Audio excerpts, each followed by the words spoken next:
This is Jeff. This is Jeff's ult.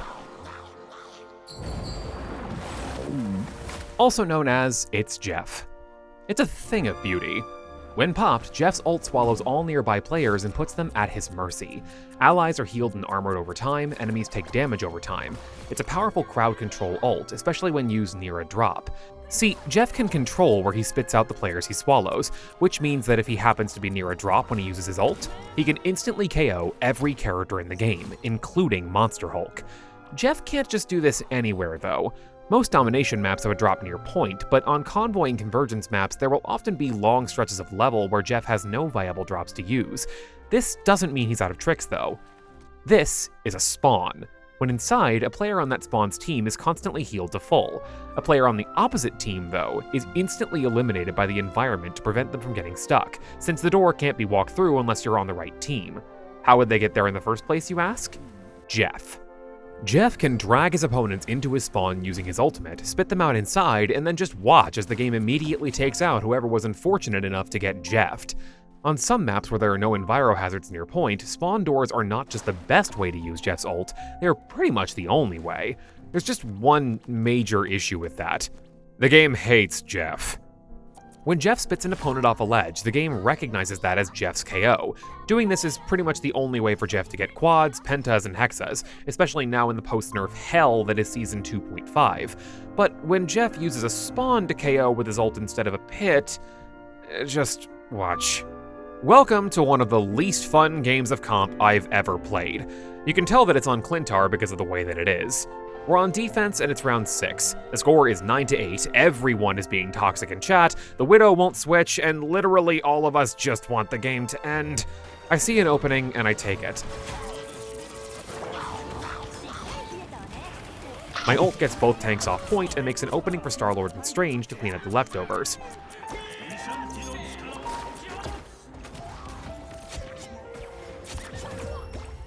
After 3/4 of an hour, the pain is finally over. But I don't get the double. I, in fact, get no point reward for my game-winning ult that saved us from a potential round 7. No KOs, no final hits, no mission progress, no MVP, nothing. Often you don't even get noticed by your own teammates. Here are two almost completely identical custom game replays. In the first replay, I ulted and took us off the edge. That earned me a Hexa. In the second, I ulted, brought everyone into spawn, and then watched them pop like balloons. Crickets. This is obviously unfair, right? In every way, when a Jeff player does this, they earn those KOs. Spawn spits require map and character knowledge, careful planning and coordination, and now more than ever, bubble rationing. On some maps for extensive periods of time, spawns are the only way for Jeff to get group KOs with his ult. Clintar, stupid, evil Clintar, has only 2 drops on the entire map, and those are right outside the attacker's first spawn, a mile away from point and completely useless. Spawns are the only way to make the best of Jeff's ult on this map, and the game doesn't reward you for learning to play him well enough to pull that off. One more thing. When using drops, Jeff has to be aware of characters with movement abilities. If he's not careful, an enemy could get back on solid ground, robbing him of the KO and forcing him to deal with the immediate threat.